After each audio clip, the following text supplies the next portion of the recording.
हमारे सभी पाठकों को प्यार भरा नमस्कार। तो आज की कहानी है मैं अपनी पत्नी को तृप्त नहीं कर सकता। शोभा, कल सुबह तुझे लड़की वाले देखने आ रहे हैं, अच्छे से तैयार हो जाना बेटा। कहते हुए शोभा की माँ सरला जी की आंखें भीग गई। माँ की बात सुनकर शोभा उदास हो गई। वैसे तो उसकी शादी करने की कोई इच्छा नहीं थी, लेकिन शोभा के भविष्य को लेकर माँ की चिंता और भाभी के तानों से आहत होकर आखिरकार उसने शादी करके अपना घर बसाने का निर्णय ले ही लिया था। शोभा तलाकशुदा थी। अपने पति से तलाक लेने के बाद वह पिछले 2 सालों से मायके में ही थी। फिलहाल वह एक छोटे से स्कूल में टीचर की नौकरी कर रही थी। पहले पति से तलाक की वजह आप आगे की कहानी में जानेंगे। फिलहाल तो पूरी रात शोभा अधेड़ बुन में थी। चिंता के मारे उसे नींद नहीं आ रही थी। उसे डर था कि आने वाला कल पता नहीं उसके जीवन में कौन सा रंग लेकर आएगा। सुबह सवेरे रमन अपने पापा के साथ शोभा को देखने के लिए आ गया था। शोभा की माँ ने पूरा टेबल नाश्ते से सजा दिया था। समोसा, कचौड़ी, रसगुल्ला, कोल्ड ड्रिंक्स, पोहा, चाय, पकोड़े। इतनी तैयारी देखकर रमन के पिताजी सुखचाते हुए बोले, अरे बहन जी, इतनी तकलीफ उठाने की क्या जरूरत थी? हम तो बस बिटिया को देखने आए थे। सरला जी मुस्कुराते हुए बोली, अरे इसमें तकलीफ कैसी है, आप लोग कुछ लीजिए ना। तभी शोभा की भाभी शोभा को लेकर आ गई। शोभा ने रमन के पिताजी को प्रणाम किया और सोफे पर बैठ गई। रमन की माँ की तबीयत बहुत खराब थी, इसलिए वह लड़की देखने नहीं आ पाई थी। उन्होंने लड़की को फोटो में देखकर ही उसे पसंद कर लिया था और रमन को अपने पापा के साथ बात पक्की करने के लिए भेज दिया था। रमन की भी ये दूसरी शादी थी। पहली पत्नी से तलाक के बाद उसे तो शादी के नाम से ही नफरत हो गई थी। वो शादी करना ही नहीं चाहता था, लेकिन पिछले कुछ दिनों से उसकी माँ का स्वास्थ्य बहुत खराब चल रहा था और वो केवल माँ की जिद के कारण शादी के लिए तैयार हुआ था। लड़की देखना तो बस एक औपचारिकता ही थी। रमन तो नजरें उठाकर शोभा को देख भी नहीं रहा था।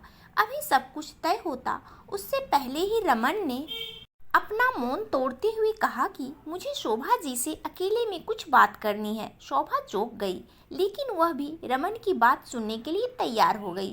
थोड़ी देर बाद बड़ों की सहमति मिलने पर दोनों छत पर चले गए। रमन ने सपाट स्वर में कहा, देखिए, आपको तो पता ही होगा कि यह मेरी दूसरी शादी है। आपके बारे में तो मुझे सब कुछ पता है, लेकिन मैं चाहता हूँ कि आप मेरे बारे में जान लें। मैं शुरुआत से ही लड़कियों से दूर दूर रहा करता था। शादी के बाद भी मैं अपनी पत्नी से बहुत शर्मा रहा था। शादी की पहली रात को लेकिन मेरी पहली पत्नी के बहुत सारे अरमान थे। मैं उसके अरमानों पर खरा नहीं उतर पाया। उस रात पहली बार मुझे एहसास हुआ कि मुझ में कुछ कमी है, जिसके कारण मैं अपनी पत्नी को तृप्त नहीं कर सकता। जब मेरी पत्नी को मेरी इस कमी का पता चला तो उसने मुझ पर नामर्द होने का आरोप लगाया और सबके सामने बात का ढिंढोरा पीटकर मुझे तलाक देकर चली गई। मैं बहुत शर्मिंदा हो गया था। लोगों से नजरें नहीं मिला पाता था। तनाव के कारण मैं जीने की चाह छोड़ चुका था, लेकिन फिर पापा के समझाने पर मैंने अपना इलाज करवाया। अब मैं बिल्कुल ठीक हूँ। डॉक्टर ने कहा है कि मुझ में कोई कमी नहीं है, लेकिन मेरे माथे पर नामर्द होने का जो ठप्पा लगा है, उसकी वजह से मेरी माँ को बहुत सदमा लगा और वो बीमार रहने लगी। अब वो चाहती है कि मैं दूसरी शादी करूं, लेकिन मेरा मन टूट चुका है। मैं तो शादी नहीं करना चाहता था, लेकिन माँ की जिद के कारण शादी करने को तैयार हुआ हूँ।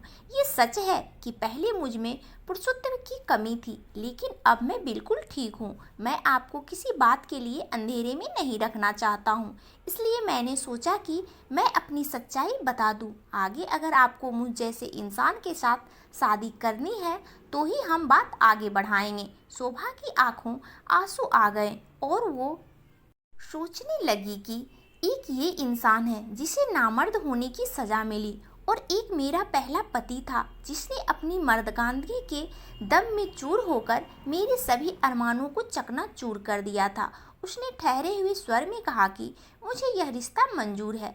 हो सकता है कि 2 टूटे हुए इंसान मिलकर एक नया और बेहतर रिश्ता बना पाए। बस फिर क्या था। रमन और शोभा की स्वीकृति मिलते ही घर के बड़ों ने सादगीपूर्ण समारोह में दोनों का विवाह करवा दिया। शोभा दुल्हन बनकर ससुराल आ चुकी थी। शोभा की सास कमला देवी जी ने आरती उतारकर बहू का स्वागत किया। बहू का मुंह देखते ही उनकी सारी बीमारी लगता था जैसे छूमंतर हो गई हो और उनकी उम्र और भी बढ़ गई हो। रमन भी माँ के स्वास्थ्य में सुधार देखकर बहुत प्रसन्न था और उसने सोच लिया था कि वो शोभा के साथ कोई अन्याय नहीं करेगा, उसे पत्नी होने का पूरा अधिकार देगा और उसे हमेशा खुश रखेगा। शोभा के ससुराल आते ही उसे औरतों ने घेर लिया था। कई रस्मों के बाद कमला देवी जी ने कहा कि बहू थक गई होगी, अब इसे आराम करने दो। उन्होंने बहू को एक कमरे में आराम करने के लिए पहुंचा दिया। खाना खाने के बाद शोभा लेट गई और उसे नींद आ गई। शाम को जब उसकी नींद खुली तो थोड़ी देर के बाद उसकी सास चाय नाश्ता लेकर कमरे में आई और बोली, बहू नाश्ते के बाद तुम अच्छे से तैयार हो जाओ, फिर तुम अपने कमरे में जाना। तब जाकर शोभा को पता चला कि वह जिस कमरे में थी वह कमरा उसका नहीं था। शोभा का खूब अच्छे से श्रृंगार किया गया। सुर्ख लाल रंग के जोड़े में वह बहुत खूबसूरत लग रही थी। तैयार होने के बाद उसे उसके कमरे में पहुंचा दिया गया। कमरा बहुत बड़ा था। कमरों के बीचों बीच पलंग पर मखमली गद्दा बिछा हुआ था, जिस पर सफ़ेद रंग की चादर पर फूलों की पंखुड़ियाँ बिखरी हुई थी। बगल की टेबल पर दूध के 2 गिलास, ड्राई फ्रूट्स, नमकीन और मिठाइयाँ रखी हुई थी। शोभा का मन थोड़ा घबराने लगा।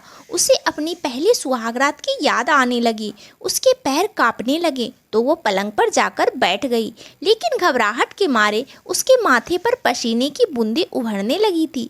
उसे पहले शादी की वो रात याद आने लगी जब वो पलंग पर बैठकर फूलों की पंखुड़ियों को सहलाते हुए अपने पति का इंतजार कर रही थी। सुहाग रात में आने वाले पलों को सोचकर उसके शरीर में सिहरन सी हो रही थी। तभी उसका पति कमरे में आ गया। वो बिना कुछ कहे सुने शराब के नशे में चूर हैवानियत भरी हरकतों से अपने वर्षों से प्यासे अरमानों को तृप्त करने लगा और शोभा दर्द और आंसुओं के बीच चित्कार उठी। उसकी करुण चित्कार पर भी वो रुका नहीं, बल्कि उसने निर्दयता की हद पार कर दी। शोभा पति के रूप में ऐसा हैवान देखकर अचंभित थी। उसने अगले दिन ही उस घर और घटिया पति को छोड़ दिया। शोभा की माँ ने भी जब बेटी के शरीर पर मार और खरोच के निशान देखे तो उन्होंने बेटी का साथ दिया और जल्दी ही शोभा का तलाक भी हो गया।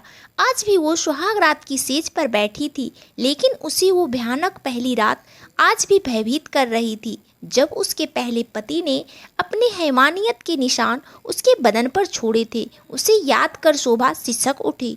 तभी रमन कमरे में आ गया और आते ही उसने कमरे का दरवाज़ा बंद कर लिया। शोभा की दिल की धड़कनें बेकाबू हो चली थी। रमन भी अपनी पिछली शादी के अनुभवों को भुला नहीं पाया था।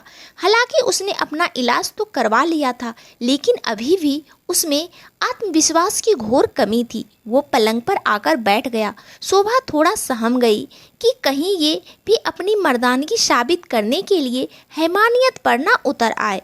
तभी रमन ने कहा, देखो शोभा, तुम्हें जो तो मेरे बारे में सब कुछ पता ही है। अगर माँ जिद ना करती तो मैं ये शादी ही नहीं करता। मैं जानता हूँ कि एक पत्नी के रूप में तुम्हें मुझसे कुछ अपेक्षाएं होगी, फिर भी मैं समझता हूँ कि तुम्हें और मुझे दोनों को ही इस रिश्ते को मजबूत होने के लिए थोड़ा समय देना चाहिए। तुम्हें क्या लगता है? ये सुनते ही शोभा का चेहरा खिल उठा और उसका मन रूई सा हल्का हो गया। उसने प्रफुल्लित स्वर में कहा, मैं भी यही सोच रही थी कि पहले एक दूसरे से सहज हो जाएं, फिर करीब आए। रमन भी मुस्कुरा पड़ा और प्यार से पत्नी का हाथ थामते हुए बोला, मैं बहुत भाग्यवान हूँ जो मुझे इतनी समझदार पत्नी मिली। शोभा भी लजाती हुई बोली, किस्मत वाली तो मैं हूँ जो मुझे ऐसा पति मिला, नहीं तो लोग अपनी मर्दानगी साबित करने की धुन में पत्नी के मन की कोमल भावनाओं को कुचल कर रख देते हैं। पूरी रात दोनों एक दूसरे से बातें करते रहे। दोनों ही एक दूसरे के अच्छे दोस्त बन चुके थे और आखिरकार एक दूसरे के करीब आते आते लगभग 1 महीने के बाद वो पूरी तरह से एक दूसरे के हो गए थे और 2 साल के बाद वो दोनों एक प्यारे से बेटे के माता पिता भी बन चुके थे। दोस्तों, पति पत्नी के रिश्ते को शुरुआत में धैर्य और प्रेम से सींचना चाहिए, तभी ये रिश्ता भावनात्मक रूप से सुदृढ़ बनता है। तो दोस्तों, आपको ये कहानी कैसी लगी कमेंट करके ज़रूर बताएं, और कहानी अच्छी लगे तो इस कहानी को लाइक और चैनल को सब्सक्राइब करना बिल्कुल भी नहीं भूलिएगा। और आप सबका दिन शुभ हो, मंगलमय हो। धन्यवाद दोस्तों।